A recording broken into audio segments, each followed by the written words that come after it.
Um, this message is for Chief of Police of Laguna Vista, Texas. I believe it's James Harris III.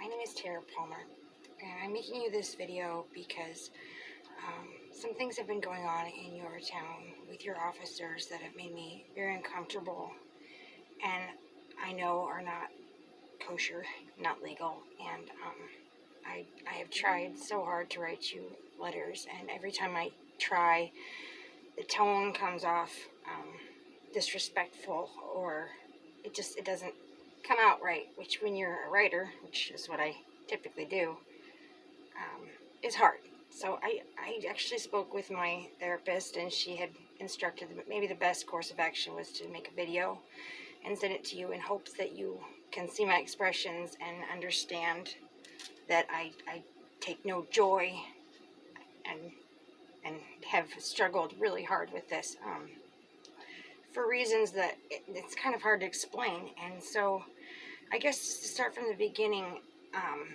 I'm a peer counselor, and I work for Project Recovery in South Dakota. And what we do is it's actually a buprenorphine and naloxone based recovery program. It's outpatient, and it takes these chemicals, and more or less it's a medical detoxing, where an opioid addict is actually taken off of the opioid, whether it be heroin, whether it be prescription, and they're given a dosage that it doesn't get them high, it's nothing like that, but it's able to curb any withdrawal symptoms. And we mix this with counseling. It's peer counseling. So as that probably indicates, I am a recovering addict. I have been in recovery for 6 years, almost 7. And I make it my business to, while maintaining people's right to privacy, I seek them out if they need help. And some of the experiences that have come into play in my life, and some of the people that have come into play in my life, some good, many not so good, have enabled me to touch base with some of the people in your community who do need help. And there are attitudes displayed by your officers that are the main reason why I'm making this video. It's not just the illegal detaining that happened to me a month and a half ago, leaving 517 Beach Boulevard. That, I don't understand it. I think it's very strange to be a woman who rides a motorcycle and who works a night job and be walking on the street and have 2 officers come out of nowhere and tell me to put my hands on a vehicle. You know, whether their guns were pulled or not, I don't remember. And I'm not going to give facts that I don't have or offer information that isn't correct. It was so terrifying and so strange and inappropriate that I don't even remember. But I am asking for the body cams because I think there's a legal matter to be discussed here. If the problem, I hate to say this because I don't want it to sound like a threat, but if I feel like it's only going to persist here, if I see myself getting harassed anymore, then we have a real problem. We got a really big problem, because I am relentless when it comes to the rights of citizens, when it comes to a stigmatized society, of which I'm a part of, being treated so cruelly, and myself being mistaken for and being an active member doesn't give police any right to take away my rights, even if I was an actively using drug dealer, seeker, it doesn't matter. The law is a law, and they are hired to uphold it. We keep them as police officers because they're not supposed to mock those laws. They're supposed to uphold them. They're supposed to understand the root cause and the reason that these laws are put into place, and why every single one of them is just as important as any other. And that right of a woman to walk on a street at 2 o'clock in the morning, 3 o'clock, whenever it was, that is my right. And they had no business bombarding me that way. And when I gave them permission to chase, to look through my belongings, I didn't have to do that. I didn't have to speak to them, and I didn't have to stand there. They had no right. I wasn't even on my motorcycle. I didn't even have my keys. I was walking on a street, and they accused me of being dropping off drugs, if I recall. They asked, yes, if I was dropping off or picking up. You know, the reason that this bothers me so bad, and I'll just cut to the chase on this part, is because police officers are prominent figures in society, and I don't care what any little hood says about a police officer. Everybody respects them. They should. It's not an easy job. I can't imagine putting on a badge every day and going into work and not knowing if I pull over the wrong psycho, if I'm going to even be able to see my family. I admire it so much. There are two kinds of people in the world: the ones that see fire and they run, like me, and the ones that run towards it. And I deeply admire that. And so it's really hard, especially as a child of domestic abuse. And you can look up my father, Ronald Palmer's name. There'll be no secret to what kind of man my father was. And so police officers were heroes to me. But I did not have an easy childhood. And so being treated by police officers in a way that is so ugly and awful reminded me very much of when I was still struggling and feeling like the people that I viewed as prominent figures in my society looked down on me was probably the most damaging and most dangerous thing. And that brings me to my main reason and my main concern for making this video, and I apologize that it's going on so long. But there's things that Officer Hernandez said that troubled me so deeply I have lost sleep. I will not go into detail as to why I was at that house, because I have the right not to go into detail, and because I want to protect whoever I was seeing inside that house, be it the occupants, be it not. They have a right to privacy, and they have a right to health, and they have a right to life. And that is the main reason that I'm making this video, is because Officer Hernandez, when I explained to him the reasons I was there, which I probably shouldn't have done, but when you're in recovery, you don't think to lie. You don't think that, you don't have that criminal mentality any longer, because it's nice to get away from it. But when I told him why I was there, he said, and you can watch the body cam if they have it. I'm sure they probably destroyed it, who knows, but if you were to watch that and you listen to the words that this officer spoke, you would understand why, as a peer counselor, as somebody who has been fighting this disease for the better portion of my adult life, and who has been helping others and getting better myself, getting others better, you would understand why this is so terrifying. And Officer Hernandez said to me, whatever you think you're trying to do here, you are wasting your time. These people are too far gone. They're not worth saving. Okay. I understand he's probably angry. He's got some weird John Wayne fixation with this Slaughter guy or whatever. I don't pretend to understand that. That's not my business, because I think it's weird, and I didn't think that cops should make things so personal, but whatever. They obviously have, and unfortunately it blew over into the wrong person this time. But I was a 29-year-old girl at one point. When I was 28, I was hospitalized about once a month at Rapid City Regional Hospital. Coincidentally enough, I actually ended up working at that hospital as a transportation coordinator, and I was one of 3 drivers in the entire state of South Dakota that was willing to take COVID-positive patients to their families. So I'm not a worthless person in society. But back then, once a month, I was hospitalized, and it wasn't for drinking too much in the most typical sense. I was hospitalized for withdrawal. I would have seizures when I would try and stop drinking. Nobody puts that in the beer commercials, that when you're 28 years old, you might not be able to stop. My heart wouldn't work right. I'd be hospitalized for 6 days on Ativan, trying to get my heart to beat like a normal person. I couldn't function. I couldn't drive. I couldn't stop drinking, or else my hands would shake and I'd have seizures. And one time I remember being in the hospital, and it was about the 2nd day, and I was so sick. And I was so sick I could barely look at the doctor when he would ask why I was there. I was like so embarrassed. And a nurse came in and she swung open the curtain, and I don't know if you've ever suffered withdrawal, but or known anybody who has, but your anxiety is terrible, and you just think you're the biggest piece of shit on the planet. And this nurse, prominent member of society, somebody who I valued,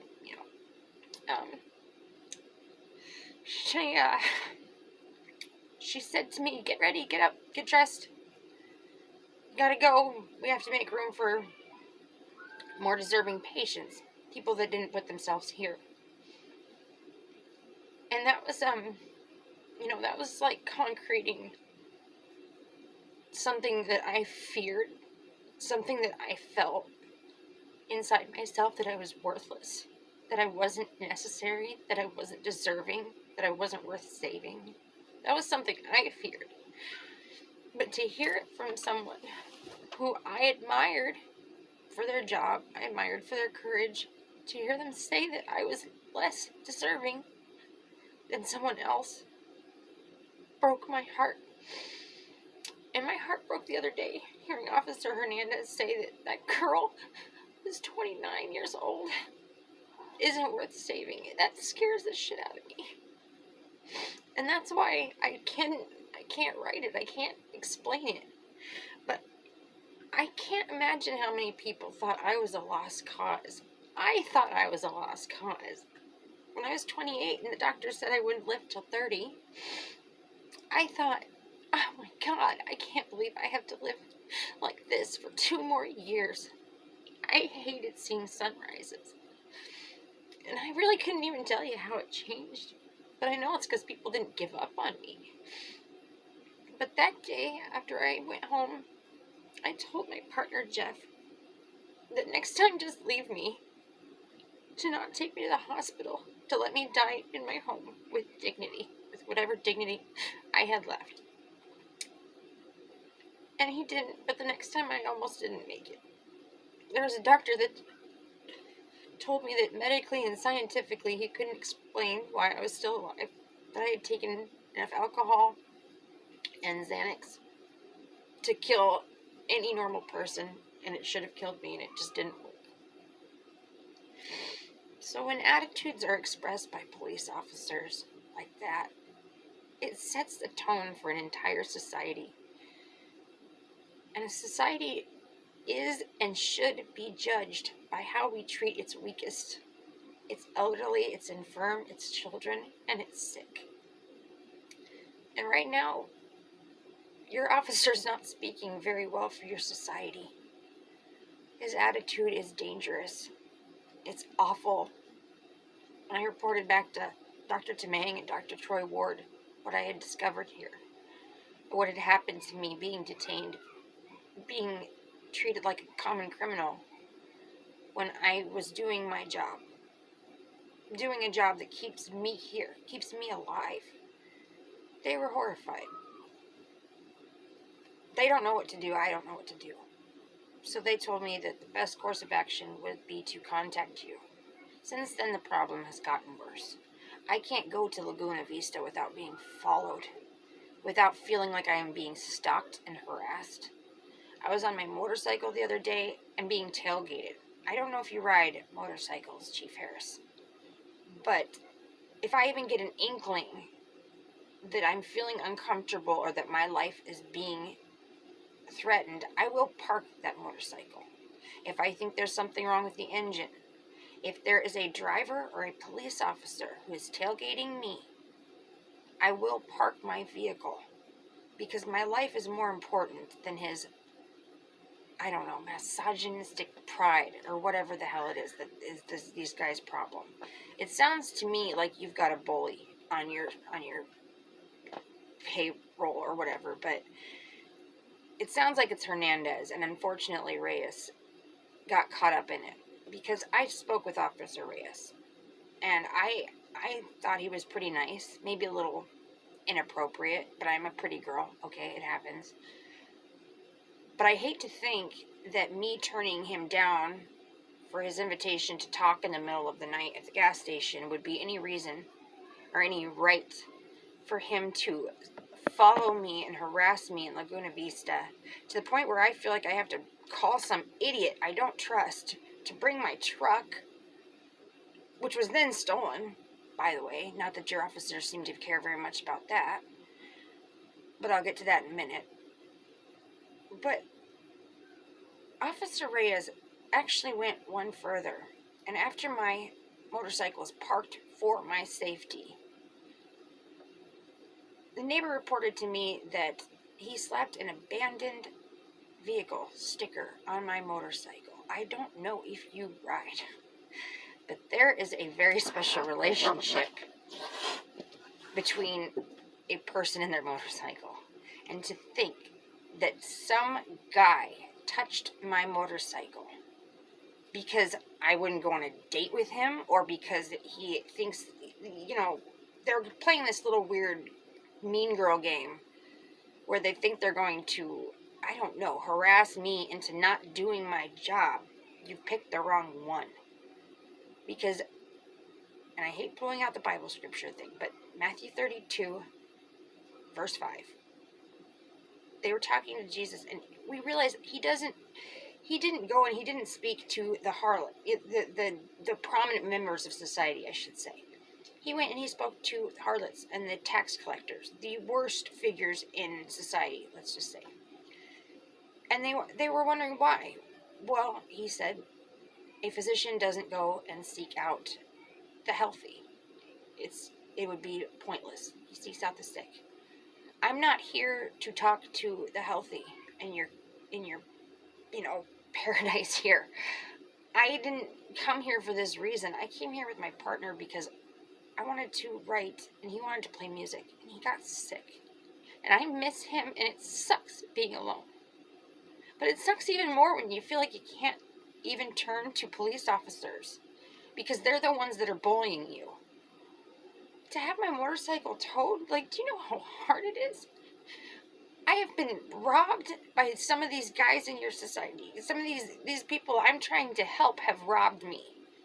My freaking truck, while my motorcycle was being towed, apparently, was stolen. My phone was in there. My truck was taken against my will. I finally managed to walk from Laguna Vista all the way to Port Isabel, where I lived, because I couldn't flag down one of the mini cops that's usually stalking me. They let a white girl walk by herself all the way home. I couldn't get a taxi cab. I wonder if they didn't have something to do with that. Hard to say. I don't know. Hate to call it a big conspiracy, but I would put nothing past them at this point. So I walked without a phone, without a vehicle. My truck was stolen, and I reported it online on Facebook. And I specifically put that the reason I was contacting through a computer was I couldn't walk. My feet were so bloody, and I didn't have a phone. And all Laguna Vista Police Department could do was report back that I should call. So you let Josh Spinks, apparently a known criminal, I find out now, you let him go so you could tow my motorcycle. That doesn't sound like the type of society that's going to go anywhere very fast in a positive direction. And this is why I'm trying very hard to control my anger, because I don't want to make this about you or me, make it personal. It's very hard when you're already struggling, when you're having people rob you left and right, real people who are criminals, and I don't know who to turn to, because the cops that I should be able to talk to, that I would like to talk to, are scaring the shit out of me with the bad behavior. Detaining a woman against her will in the middle of the night, lying to her, calling her a liar, calling her a drug addict when she's giving you open access to her life, when she's told you exactly why she's there. To me, it's just setting the worst tone possible. You're letting the criminals go, and you're coming after what you see as weak victims. Again, you are wrong. I am not an easy person to get along with when I know what is being done is wrong, and when I know that the way that these people are being treated is perpetuating their behavior. You treat someone like a criminal, they're going to act like a criminal. You have a real problem here, Chief Harris, and that is why I'm really trying to do this in the most positive way possible. It starts with your officers. I am disgusted that my motorcycle was towed. I'm disgusted that a neighbor lady told me that she told the officer specifically that if there was a problem, she was happy if he wanted to just move the motorcycle into her driveway. She knew it wasn't an abandoned vehicle. The guy at the tow place, Cantus or whatever it is, he said he was surprised and shocked at how fast the officers wanted him to come there. Why me? Why? A single girl who just lost her partner of 15 years. I am struggling so freaking hard. I lost a job with the oil field because of all of this. Because I couldn't leave my motorcycle in a tow yard. Why make it so much harder when you have no proof that I've done anything illegal? In fact, I've given you every reason to believe otherwise. So that's why I'm coming to you directly before I seek legal assistance with this. I don't like lawyers. I don't like any of this. I just want to move on with my life. I want to help the few that I have found that are asking for it. And I ask that you allow that. I ask that I'm allowed to go through Laguna Vista and not be harassed by these officers. I ask that the tow bill be put back onto my account because $200 may seem like nothing to you guys, but it is something to me. I am struggling with the aftermath of so much, and I'm just asking to be treated with dignity as an American citizen and as somebody who genuinely just wanted to help. I was never trying to cause any problems, and I never wanted to have to do any of this. But please understand, I will take it so much further if I have to. I just want them off my back. I want my $200 back for a motorcycle being towed. If that doesn't happen, I have to seek legal counsel, and I will have to ask for, a lot of different things that I don't want to. And I'm begging you to please, just please take this in the spirit of sincere desire simply to want to move on with my life and be left alone and allowed to just do my job and move on, as I hope your officers can move on towards a more positive direction. Thank you, Chief Harris, for your time. I apologize it went on so long. I was upset, but thank you. And if you have any questions, you can call me at 956-596-0702. Again, that's 956-596-0702. Thank you very much.